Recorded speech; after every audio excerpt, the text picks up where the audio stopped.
Hi everybody, Tracy Brown. So this has been a week that I've had so many people, my personal clients, people on Facebook that I've interacted with, struggling with feeling tired. And I've been there. So this video today is going to talk a lot about how to not get too tired, too burnt out, in our desire to be understood on this body positive, making peace with ourselves and our food journey. So the first thing I want to tell you is that I've been at this for 20 years now. So I'd say from 18 to 25, in a place of just doing my own work and getting triggered probably every week by somebody or somebody else's comments, and learning a lot along the way. So I'll talk about that in a second. And then from, I would say, 25-ish now until I'm almost 40, not really feeling that triggered by people in terms of I don't feel I've uninternalized the idea that my body means anything about me or says anything about me, or that even if I've lost weight or gained weight in any kind of way means anything about me, that I'm better than, less than, let myself go, I care too much, I don't care at all. I just don't have those thoughts. And I certainly have times when in life my body's changed. I know when I was pregnant, there were times that people thought that I wasn't getting enough weight. And then there were times they didn't wear around me when I gained more than what was normal in a week. And so people are always going to have opinions based on their own experiences and maybe their own, if they know me, interactions with me. And I know that it doesn't mean anything about me. So let's go back to the beginning, and this will hopefully this will be helpful to you.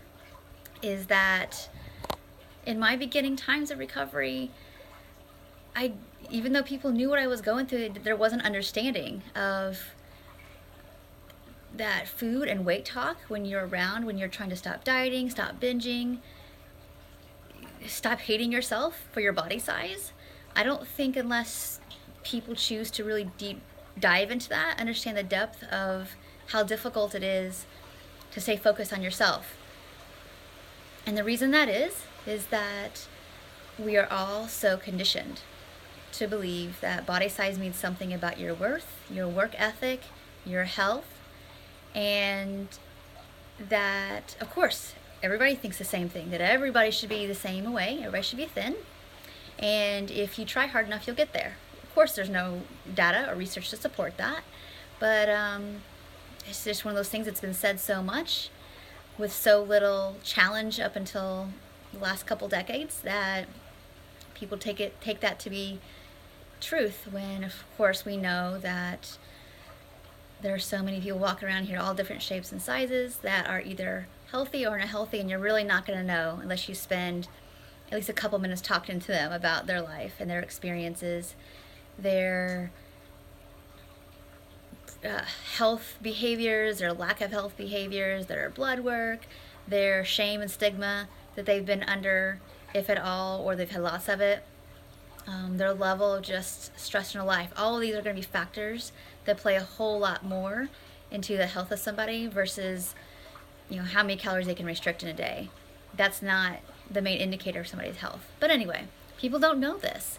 And so when you start to learn this, this information and this facts, and you see the research and the data, and you see how it plays out in your own journey, how you can eat a variety of foods and go get your labs done. Oops, eating that cake didn't make your cholesterol go to 5,000, or eating that broccoli didn't make your cholesterol go from, some moderately high place to like a moderately low place. It just doesn't work that way. It takes time, and everybody's body is obviously individual. So, and we also know from this process that it's not going to be any one meal or even series of meals that's going to determine your health. So that being said, you're going to get pushback, and that's going to feel hard because, of course, when we're going through something, we want people that care about us to get it and to empathize and just say, I hear you, that's going to be hard. But if they're still under the thumb and the shadow of the belief that there's good or bad foods, or that it's okay to even talk negatively or in a judging way about people's bodies, then we are going to be faced with this real dilemma. So I want to say a little bit about observation as well, is that it's human nature. We're all going to do this. If we know somebody and they've gained or lost weight, we're going to notice that.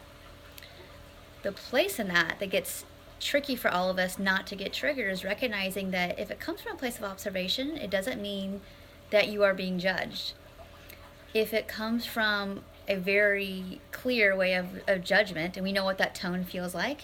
Most of my people that follow me are very sensitive people, so they know they can read between the lines versus what you say versus how it feels and how it comes off.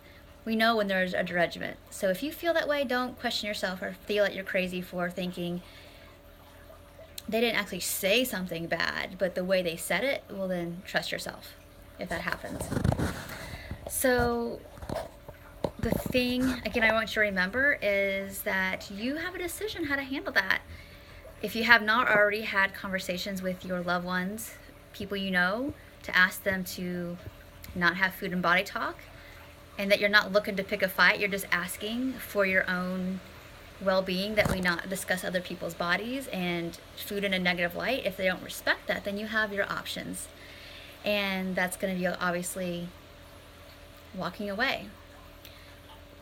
Catch yourself in your own internalization of that, and knowing that I know it's really hard when you hear people you love judge somebody else, and it strikes in our heart that, oh my gosh, well, if I don't change my body, I'm being judged, or if I gain weight, I'm going to be judged. So I know that's a very natural thing to go to. But it's recognizing that, again, we can't totally prevent that, and we can't change other people, and that's not our job. Our job is not to convince other people or try to get them on the path that we're on. It's just about having good boundaries and knowing what you will tolerate and what you won't tolerate for your own mental and emotional and physical well-being. So I'm speaking to everybody, but I'm especially speaking to my folks listening who do not do confrontation. They don't want it. It feels scary. It feels like there's a lot to lose. And so I would say to that, you still have to learn to have boundaries, because the behavior won't stop unless you clearly, without hedging what you mean and sticking with what you mean and basically meaning what you say. So if you say that if we talk about this at the dinner table, I'm going to get up and leave, and actually doing it. And I know you're going to feel uncomfortable about that, but holding to that. I also want to match my warrior followers and listeners who, your first instinct when something's not right or it feels unjust, you want to fight, and I get that. And over the years, I've become more of a fighter than I ever was. I was definitely in the camp of, oh, I don't want to make waves, and I don't want people not to like me. And I totally get that. And so I still have to prepare myself for, this is not actually personally about me, that people might get uncomfortable with the things I say. I am just stating the truth that I see, that it's really painful when people judge other people. It's a toxic burden for everyone involved. And so when I speak those truths, it makes other people feel bad, because maybe they're judging others and that's what they know, and who wants to feel bad? And so my intent is never to bring judgment upon anybody else. It's just to point out, like, that makes me really uncomfortable when you're negatively talking about other people's bodies as if they're a problem for existing, or that they're in your space and you feel like you have to say something. So observation's one thing, value judgment's another, that I have a hard time tolerating. And I do it in the best ways I can, which is, for the most part, ignoring it, because a lot of people know where I stand. So it's not that I don't love them, it's just that I have to just keep the wall about engaging in that kind of stuff, so I keep my own sanity. And again, I'm going to go back to my own story of how I got to this level of maybe peace about all that. But again, going back to my warrior people that want to convert everybody, is that it's not your job. And thank you so much for being on this planet, being willing to fight for other people so readily and so easily. But what I know is that you always being angry is only going to weigh you down. And so your job is going to be to continue to get more vulnerable within yourself of how to be more compassionate, loving to yourself. that is going to be the way that you're going to build up your inner strength to when people say things and it's not right timing, you just don't have it in you and you don't want to. Or yeah, you're just in a good place and you don't want to feel like you got to change everybody, which of course you don't and you shouldn't. You can let it go and let them be in that place, and that's not yours to do.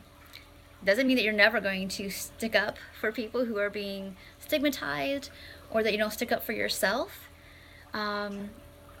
It's just that you have to lay on the sword because you're going to get too tired if you continue holding on to anger versus feeling your anger and letting it course through with appropriate action. And